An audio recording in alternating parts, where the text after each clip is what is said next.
Movie start అవ్వగానే ఆంధ్రప్రదేశ్‌లోని ఒక ఫ్యామిలీని చూపిస్తారు. ఆ ఫ్యామిలీలో ఒక కొడుకు పుడతాడు. కొడుకు పుట్టగానే ఆ తండ్రి చాలా సంతోషంగా ఉంటాడు.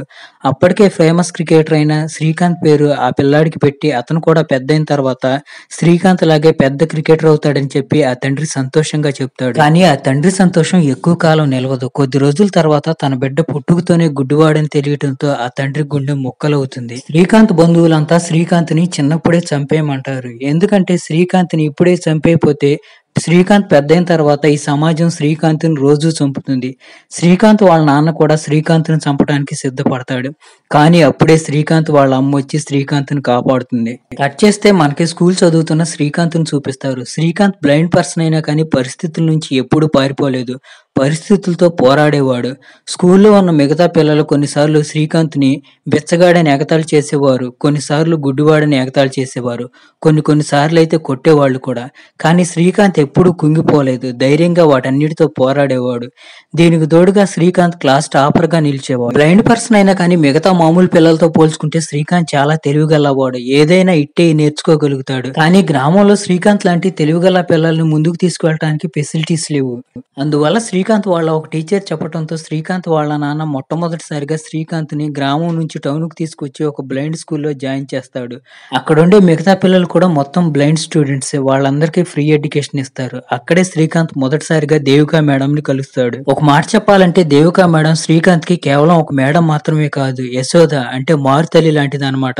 శ్రీకాంత్‌కి ఏ ఏ విషయాల్లో ఇంట్రెస్ట్ ఉందో అన్నీ తెలుసుకొని దేవిక మేడం శ్రీకాంత్‌కి అన్నీ నేర్పిస్తుంది. ఇక బ్లైండ్ స్కూల్‌లో శ్రీకాంత్ మిగతా పిల్లలతో పోల్చుకుంటే చదువులో ఫస్ట్, చెస్‌లో ఫస్ట్, అలాగే పెద్ద పెద్ద మిషన్‌లు కూడా ఈజీగా రిపేర్ చేసేవాడు. దేవిక మేడం శ్రీకాంత్‌కి ప్రతి విషయంలో తోడుగా నిలబడింది. ఒకరోజు ఆ స్కూల్‌లో ఏదో ఫంక్షన్ జరుగుతూ ఉంటుంది. అక్కడికి ట్రస్టీ వస్తాడు. శ్రీకాంత్ టాపర్ అవ్వటం వల్ల శ్రీకాంత్‌ని మాట్లాడమంటారు. శ్రీకాంత్ మాట్లాడుతూ ట్రస్ట్‌కు వచ్చే డబ్బుల్లో సగం డబ్బులు మా కోసం ఖర్చు చేస్తున్నారు. మిగతా సగం డబ్బులు ఈ స్టాఫ్ జేబుల్లోకే పోతున్నాయి.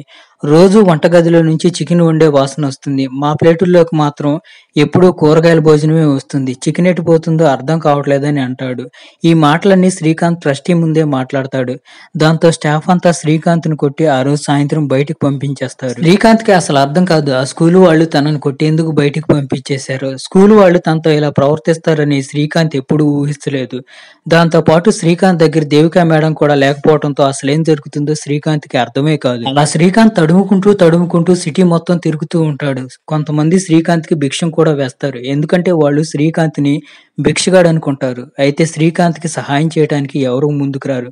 కాసేపటి తర్వాత దేవిక మేడంకి ఈ విషయం తెలియటంతో శ్రీకాంత్ కోసం వెతుక్కుంటూ వచ్చి దేవిక మేడం శ్రీకాంత్‌ని కలుసుకుంటుంది.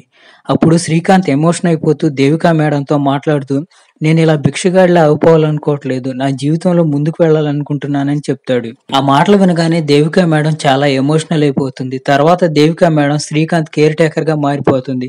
దేవిక మేడం శ్రీకాంత్ వాళ్ళ పేరెంట్స్‌తో మీరు స్కూల్‌లో చదివించినా చదివించకపోయినా కానీ శ్రీకాంత్‌ని నేను చదివిస్తానని చెప్తుంది. దేవిక మేడం ఒక టేప్ రికార్డర్ కొని శ్రీకాంత్ కోసం సిలబస్ మొత్తం రికార్డ్ చేసి పెడుతుంది. శ్రీకాంత్ కూడా ఎప్పుడూ ఆ క్యాసెట్లు వింటూ సిలబస్ మొత్తం గుర్తుపెట్టుకుంటాడు. అలా చూస్తుండగానే ఎగ్జామ్స్ దగ్గర పడతాయి. శ్రీకాంత్ కూడా బాగా ప్రిపేర్ అవటం వల్ల ఎగ్జామ్స్ మంచిగా అటెండ్ అవుతాడు. 96% వస్తుంది. శ్రీకాంత్ ఫర్దర్ ఎడ్యుకేషన్ కోసం సైన్స్ తీసుకోవాలనుకుంటాడు. కానీ కాలేజీ వాళ్ళు సైన్స్ తీసుకోవడానికి ఒప్పుకోరు. ఆర్ట్స్ తీసుకోమంటారు. ఎందుకంటే శ్రీకాంత్ లాంటి బ్లైండ్ పర్సన్ కి సైన్స్ సబ్జెక్ట్ చదవడం చాలా కష్టం అవుతుందని వాళ్ళ అంచనా. కానీ శ్రీకాంత్ సైన్స్ చదవడానికి నిర్ణయించుకుంటాడు. దాంతో శ్రీకాంత్ ఇండియన్ ఎడ్యుకేషన్ సిస్టమ్ కి ఎగనెస్ట్ గా ఫైట్ చేయాలని నిర్ణయించుకుంటాడు. కోర్టులో కేసు ఫస్ట్ హియరింగ్ కి వస్తుంది. కోర్టు ప్రిన్సిపాల్ ని కోర్టుకు పిలిపిస్తుంది. ప్రిన్సిపాల్ మాట్లాడుతూ శ్రీకాంత్ లాంటి బ్లైండ్ పీపుల్ సైన్స్ లాంటి కష్టతరమైన సబ్జెక్టులను చదవలేరని చెప్తాడు. దానికి శ్రీకాంత్ సైన్స్ దే ఉంది, ఎవరైనా ఈజీగా చదవగలుగుతారని చెప్తాడు. అప్పుడు ప్రిన్సిపాల్ 11th క్లాస్ బుక్ దాన్ని శ్రీకాంత్ కి ఇచ్చి శ్రీకాంత్ ని చదవమంటాడు. ఆ బుక్ ప్లెయిన్ గా ఉండటం వల్ల శ్రీకాంత్ ఆ బుక్ ని చదవలేకపోతాడు. అప్పుడు శ్రీకాంత్ వెంటనే తన దగ్గరున్న బ్రెయిలీ లిప్ బుక్ ని తీసి చదివి వినిపిస్తాడు. అప్పుడు శ్రీకాంత్ ప్రిన్సిపాల్ తో మాట్లాడుతూ ఈ బుక్ ని మీరు చదవగలుగుతారా అని అడుగుతాడు. ప్రిన్సిపాల్ నేను చదవలేనని చెప్తాడు. మీరెలాగైతే బ్రెయిలీ లిప్ ఉన్న బుక్ ని చదవలేరో అలాగే మేము కూడా నార్మల్ బుక్ ని చదవలేం. ఒకవేళ ఊహించుకోండి మేమే గాని ఈ బుక్స్ అన్ని ప్రింట్ చేసామనుకోండి మీలాంటి వాళ్ళు ఎలా చదవగలుగుతారు అని చెప్పి శ్రీకాంత్ క్వశ్చన్ రైజ్ చేస్తాడు. దాని తర్వాత జడ్జి గారికి కూడా శ్రీకాంత్ చెప్పేది నిజమేనని అర్థం అవుతుంది. శ్రీకాంత్ కేసు గెలుస్తాడు. తర్వాత శ్రీకాంత్ సైన్స్ లో కాలేజీలో జాయిన్ అవుతాడు. కాలేజీలో జాయిన్ అయిన తర్వాత శ్రీకాంత్ మనసు పెట్టి శ్రద్ధగా చదువుకుంటూ ఉంటాడు. అలాగే శ్రీకాంత్ చెస్ తో పాటు క్రికెట్ లాంటి గేమ్స్ కూడా ఆడుతూ ఉంటాడు. ప్రతి దాంట్లో శ్రీకాంత్ ఎప్పుడూ టాపర్ గా ఉంటాడు. ఇంటర్ కూడా మంచి మార్కులతో పాస్ అవుతాడు. దాంతో ఐఐటీలో కూడా శ్రీకాంత్ సెలక్షన్ అవుతుంది. ఇక్కడ కూడా ప్రాబ్లం అదే వస్తుంది. అయితే ఈసారి శ్రీకాంత్ ఇండియన్ ఎడ్యుకేషన్ సిస్టమ్ మీద ఫైట్ చేయకుండా తన ఎడ్యుకేషన్ ని నార్మల్ గా కంటిన్యూ చేస్తాడు. కట్ చేస్తే కొన్ని రోజుల తర్వాత ఒక చోట ఫంక్షన్ జరుగుతూ ఉంటుంది. ఆ ఫంక్షన్ కి అబ్దుల్ కలాం గారు వస్తారు. శ్రీకాంత్ కూడా అక్కడికి వెళ్తారు. అబ్దుల్ కలాం గారు అక్కడున్న వాళ్ళందరినీ మీరేమవుతారని అడుగుతుంటే అందరూ జనరల్ గా డాక్టర్, లాయర్, ఇంజనీర్ అని చెప్తూ ఉంటారు. శ్రీకాంత్ వంతు రాగానే శ్రీకాంత్ కలాం గారితో మొట్టమొదటి ఇంపెల్లీ ఛాలెంజ్ ప్రెసిడెంట్ కావాలనుకుంటున్నానని చెప్తాడు. ఆ మాట వినగానే కలాం గారు చాలా హ్యాపీగా ఫీల్ అవుతారు. తర్వాత కలాం గారు శ్రీకాంత్ ని నీ పేరేంటని అడుగుతారు. కలాం గారికి శ్రీకాంత్ లో ఆ పొటెన్షియల్ కనిపిస్తుంది. తర్వాత శ్రీకాంత్ బ్లైండ్ క్రికెట్ టీమ్ లో నేషనల్ లెవెల్లో సెలెక్ట్ అవుతాడు. అప్పుడే దేవికా మేడం మాట్లాడుతూ శ్రీకాంత్ కి తర్వాత ఎంఐటి కోసం అప్లై చేయాల్సి ఉంటుంది. క్రికెట్, ఎంఐటి రెండింటిని శ్రీకాంత్ మేనేజ్ చేయలేడని చెప్తుంది. ఈ విషయం శ్రీకాంత్ కి తెలిసినప్పుడు నాకన్నిటికంటే చదివే ముఖ్యమని చెప్తాడు. తర్వాత శ్రీకాంత్ అమెరికాలోనే పెద్ద పెద్ద యూనివర్సిటీలో 4 యూనివర్సిటీల్లో ఎంఐటి కోసం సెలెక్ట్ అవుతాడు. వాటిలో శ్రీకాంత్ బోస్టన్ యూనివర్సిటీని సెలెక్ట్ చేసుకుంటాడు. తర్వాత శ్రీకాంత్ ఎంఐటి చేయడానికి అమెరికా వైపు కదులుతాడు. అమెరికా వెళ్ళటానికి శ్రీకాంత్ ఒంటరిగా హైదరాబాద్ ఎయిర్పోర్ట్ లో కూర్చొని ఉంటారు. అక్కడ వాళ్ళు శ్రీకాంత్ ని ఒంటరిగా ఫ్లైట్ ఎక్కడం వీలు కాదని చెప్తారు. ఎందుకంటే శ్రీకాంత్ ఒక బ్లైండ్ పర్సన్ కాబట్టి. దాంతో శ్రీకాంత్ వెంటనే అక్కడున్న చైర్మన్ ని పిలిపించి తనకి విమానంలో ఎలా కూర్చుంటారు, సీటింగ్ ఎలా ఉంటుంది అన్ని విషయాలు చెప్తాడు. దాంతో చైర్మన్ కి శ్రీకాంత్ మీద నమ్మకం కుదిరి శ్రీకాంత్ ని ఒంటరిగా విమానంలో వెళ్ళటానికి ఒప్పుకుంటాడు. అమెరికా వచ్చిన తర్వాత శ్రీకాంత్ యూనివర్సిటీలో ఇక్కడ కూడా శ్రీకాంత్ టాపర్ గానే నిలుస్తాడు. ఇక్కడ శ్రీకాంత్ చాలా కొత్త విషయాలు నేర్చుకుంటాడు. చాలా కొత్త మంది ఫ్రెండ్స్ అవుతారు శ్రీకాంత్ కి. వాళ్ళు ఎప్పుడు శ్రీకాంత్ కి సపోర్ట్ గా ఉంటారు. ఒక రోజు శ్రీకాంత్ బేస్బాల్ ఆడుతున్నప్పుడు లాగి పెట్టి కొడతాడు. దాంతో వరల్డ్ రికార్డ్ రిజిస్టర్ అయ్యింది. ఆ ఫోటో మ్యాగజైన్ మీద పడి ఆ ఫోటో చాలా ఫేమస్ అవుతుంది. కట్ చేస్తే మనకి స్వాతి అనే అమ్మాయిని చూపిస్తారు. స్వాతి హైదరాబాద్ లో ఉంటుంది.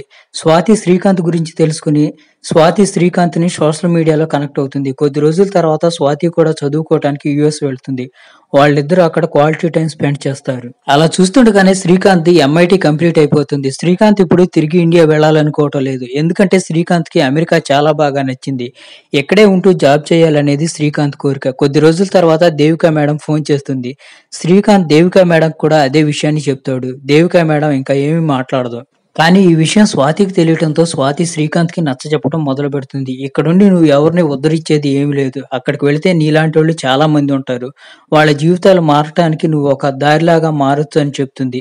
శ్రీకాంత్ కూడా ఆ మాటలు అర్థం చేసుకుని ఇండియా వెళ్ళటానికి సిద్ధపడతాడు. ఇండియా వెళ్ళిన తర్వాత దేవికా మేడం ని కలిసిన శ్రీకాంత్ స్వాతి తనతో చెప్పిన మాటలు చెప్తాడు. ఇక్కడున్న గుడ్డి వాళ్ళకే నేను ఏదో ఒకటి చేయాలనుకుంటున్నానని చెప్తాడు. ఆ మాటలు విని దేవికా మేడం కూడా చాలా సంతోషపడుతుంది. బ్లైండ్ పీపుల్ కోసం మనం ఏం చేయగలుగుతామని శ్రీకాంత్ దేవికా మేడం ని అడుగుతాడు. మనం బ్లైండ్ పీపుల్ అందరికీ కంప్యూటర్ నేర్పిద్దాం. కంప్యూటర్ నేర్పిస్తే వాళ్ళకి ఎక్కడైనా జాబులు దొరుకుతాయని దేవికా మేడం చెప్తుంది.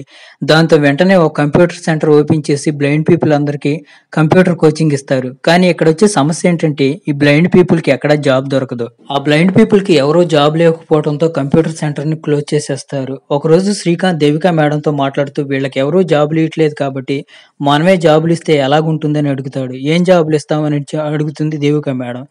దానికి శ్రీకాంత్ ప్యాకేజింగ్ బిజినెస్ గురించి చెప్తాడు. కానీ ఇక్కడున్న పెద్ద సమస్య ఏంటంటే ప్యాకేజింగ్ బిజినెస్ లో పెద్ద మొత్తంలో పెట్టుబడి పెట్టాల్సి ఉంటుంది. అప్పుడు శ్రీకాంత్ కి కలాం సార్ గుర్తొస్తారు. దాంతో శ్రీకాంత్ కలాం సార్ అపాయింట్మెంట్ తీసుకుని ఒక రోజు కలాం సార్ ని కలవడానికి వెళ్లి తన ఐడియా గురించి చెప్తాడు. కలాం సార్ కూడా శ్రీకాంత్ ఐడియా చాలా బాగా నచ్చుతుంది. దీని ద్వారా కొంతమంది గుడ్డివాళ్ల జీవితాలు బాగుపడతాయని చెప్పి కలాం గారు శ్రీకాంత్ కి హెల్ప్ చేయడానికి ఒప్పుకుంటారు. ఆయన ఒక 15 లక్షల రూపాయల చెక్ ని శ్రీకాంత్ కి ఇస్తారు. కలాం సార్ హెల్ప్ చేయడంతో శ్రీకాంత్ చాలా సంతోషంగా ఉంటాడు. కానీ ఇక్కడ వచ్చిన ఒక సమస్య ఏంటంటే ఈ బిజినెస్ స్టార్ట్ చేయాలంటే కోట్ల రూపాయలు ఇన్వెస్ట్మెంట్ చేయాల్సి ఉంటుంది. ఇన్వెస్ట్మెంట్ కోసం శ్రీకాంత్ చాలా మందిని కలుస్తాడు. కానీ ఎవరో ఇన్వెస్ట్ చేయడానికి ముందుకు రారు. అలా శ్రీకాంత్ ఒకరోజు రవి అనే పెద్ద ఇన్వెస్టర్ ని కలిసి తన బిజినెస్ గురించి చెప్తాడు. కలాం గారు మా బిజినెస్ కోసం మొదటి ఇన్వెస్ట్ గా 15 లక్షలు ఇచ్చారని చెప్తాడు. ఆ మాటలు విన్న రవి కూడా శ్రీకాంత్ బిజినెస్ లో పెట్టుబడులు పెట్టడానికి ఒప్పుకుంటాడు. తర్వాత శ్రీకాంత్, రవి వాళ్ళిద్దరి కోసం ఒక పెద్ద ఫ్యాక్టరీని కొంటారు. ఆ ఫ్యాక్టరీకి బొలెంట్ ఇండస్ట్రీస్ అని పేరు పెడతారు. ఫ్యాక్టరీ ఓపెనింగ్ కావడంతో అందరూ చాలా సంతోషంగా ఉంటారు. ఇక్కడ చేసే పని ఏంటంటే రీసైక్లింగ్ పేపర్ ని ప్యాకేజింగ్ పేపర్ గా మారవటం. ఈ ఫ్యాక్టరీలో అందరూ బ్లైండ్ పీపులే పనిచేస్తూ ఉంటారు. ఒక్కొక్కళ్ళకి నెలకి రూ. 8,000 చొప్పున సాలరీ ఇస్తారు. శ్రీకాంత్ కూడా ఒక వర్కర్ గానే ఈ ఫ్యాక్టరీలో జాయిన్ అవుతాడు. అతనికి కూడా రూ. 8,000 సాలరీ ఇస్తారు. కొద్ది కాలంలో చూస్తుండగానే బొలెంట్ ఇండస్ట్రీ బాగా పికప్ అవుతుంది. దాంతో మంచి లాభాలొస్తాయి. బొలెంట్ ఇండస్ట్రీ గ్రో అయ్యే కొంది అందరూ రవిని పొగుడుతూ ఉంటారు. ఇదెందుకో శ్రీకాంత్‌కి అస్సలు నచ్చదు. కష్టమంతా నేను పడితే అందరూ రవిని మెచ్చుకుంటున్నారని చెప్పి శ్రీకాంత్‌కి అస్సలు నచ్చదు. దానికి తోడుగా తనకేదైనా అవార్డ్ వస్తే బాగుంటుందని శ్రీకాంత్ మనసులో అనుకుంటూ ఉంటాడు. దానికోసం ఎలాగైనా అవార్డు తీసుకోవాలనుకుంటాడు. ఇదే మాట రవికి చెప్పినప్పుడు రవి అవార్డు తీసుకోవటం వీలు కాదని చెప్తాడు. అయితే శ్రీకాంత్ నేను ఎలాగైనా అవార్డు తీసుకొని తీరుతానని శబ్దం చేస్తాడు. అందువల్ల శ్రీకాంత్, రవి కలిసి 6,00,00,000తో కొత్త ఫ్యాక్టరీని కొంటారు. 60 రోజుల్లో ఆ కొత్త ఫ్యాక్టరీ డబ్బులు ఇస్తామని చెప్తారు. శ్రీకాంత్‌లో మార్పు రావటం మొదలవుతుంది. శ్రీకాంత్ అందరికంటే తనను తాను గొప్పవాడిగా ఊహించుకోవటం మొదలుపెడతాడు. దాంతో శ్రీకాంత్ దేవికా మేడంతో కలవటం మానేశాడు. రవితో కూడా అంతగా మాట్లాడేవాడు కాదు. అతనికి ఇప్పుడు ఎలా అనిపిస్తూ ఉంటుందంటే వీళ్ళందరికంటే నేనే గొప్ప. వీళ్ళందరికంటే నాకే ఎక్కువ తెలుసు. వీళ్ళెవరితో నాకు అవసరం లేదు. అలాగే అతను అవార్డు తీసుకున్నట్టు కలలు కూడా కంటూ ఉంటాడు. శ్రీకాంత్ గొప్ప పేరు సంపాదించుకోవాలని చెప్పి కళ్ళకంటూ ఉంటాడు. అప్పుడే లోకల్ గా ఉండే ఎమ్మెల్యే శ్రీకాంత్ కి టికెట్ ని ఆఫర్ చేస్తాడు. శ్రీకాంత్ కూడా వెళ్ళడానికి సిద్ధపడిపోతాడు. అయితే దేవికా మేడం పాలిటిక్స్ లోకి వెళ్ళకు. పాలిటిక్స్ లోకి వెళ్ళటం వల్ల నీకు ఎలాంటి ఉపయోగం ఉండదని చెప్తుంది. అయితే శ్రీకాంత్ దేవికా మేడం మాట వినిపించుకోకుండా ఏం చేయాలో ఏం చేయకూడదో నాకు తెలుసు. నీతో చెప్పించుకోవాల్సిన అవసరం నాకు లేదని అంటాడు. శ్రీకాంత్ ఎమ్మెల్యేని కలవడానికి పార్టీ ఆఫీస్ కు వచ్చినప్పుడు తెలిసే విషయం ఏంటంటే శ్రీకాంత్ ఒక గుడ్డివాడని తెలిసి శ్రీకాంత్ ను పార్టీలో జాయిన్ చేసుకున్నారు. ఆ సింపతితో ఇక్కడ ఎమ్మెల్యే సీట్ గెలవచ్చు అనేది వాళ్ళ ప్లాన్. అలాగే శ్రీకాంత్ గుడ్డివాడని చెప్పి పార్టీ ఆఫీస్ లో మిగతా వాళ్ళు శ్రీకాంత్ ని హేళన చేస్తూ ఉంటారు. వాళ్ళు అలా ప్రవర్తిస్తున్నప్పుడు శ్రీకాంత్ గుండె మొక్కలవుతుంది. ఇక్కడికి వచ్చి పెద్ద తప్పు చేశానని చెప్పి శ్రీకాంత్ బాధపడతాడు. ఎందుకంటే ఇంతకు ముందు రవితో కానీ దేవికా మేడంతో కానీ శ్రీకాంత్ ఉన్నప్పుడు వాళ్ళెప్పుడు శ్రీకాంత్ ఒక గుడ్డివాడని అనిపించేలా ప్రవర్తించారు. ఇదంతా జరిగిన తర్వాత శ్రీకాంత్ డైరెక్ట్ గా దేవికా మేడం దగ్గరికి వెళ్లి ఏడుస్తూ క్షమించమని అడుగుతాడు. దేవికా మేడం కూడా శ్రీకాంత్ ని క్షమించేస్తుంది. ఎందుకంటే దేవికా మేడం శ్రీకాంత్ ని ఎప్పుడూ ఒక కొడుకులాగానే చూస్తుంది. తర్వాత శ్రీకాంత్ రవి దగ్గరికి వెళ్లి కూడా రవిని కూడా క్షమించమని అడుగుతాడు. రవి కూడా శ్రీకాంత్ ని క్షమించేస్తాడు. ఎందుకంటే వాళ్ళిద్దరు అప్పటికే మంచి స్నేహితులు. తర్వాత శ్రీకాంత్ ఆ కంపెనీ అతనికి కూడా 6 కోట్లు వీలైనంత తొందరగా ఇచ్చేయాలని చెప్తాడు. కష్టపడి పనిచేయటం వల్ల తొందరలోనే ఆ కంపెనీ కూడా బాగా సక్సెస్ అవుతుంది. ఒకరోజు శ్రీకాంత్ కి స్పెషల్ కేటగిరీలో business man of the year award కూడా వస్తుంది. అవార్డు ఫంక్షన్ రోజు శ్రీకాంత్ ఒక అద్భుతమైన స్పీచ్ ఇస్తాడు. మనం గుడ్డివాళ్ళం అయితే ఏమైంది, మాకు ఒక అవకాశం ఇచ్చి చూడండి, మేము అద్భుతాలు సృష్టించగలుగుతాం, మామూలు మనుషుల కంటే తక్కువేది కాదన్నట్టు చేసి చూపెడతామని చెప్తాడు. అలాగే స్పెషల్ కేటగిరీలో ఇచ్చిన ఈ అవార్డుని నేను రిజెక్ట్ చేస్తున్నాను. ఏదో ఒక రోజు నార్మల్ కేటగిరీలో నేను best business man of the year అవార్డుని తీసుకుంటాను. ఆ రోజే నేను ఈ అవార్డు తీసుకుంటానని చెప్తాడు. దాంతో అందరూ చప్పట్లు కొడతారు. దీని తర్వాత శ్రీకాంత్ అంటే అందరి మనసులో గౌరవం పెరిగిపోతుంది. ఇక్కడితో మూవీ ఎండ్ అయిపోతుంది.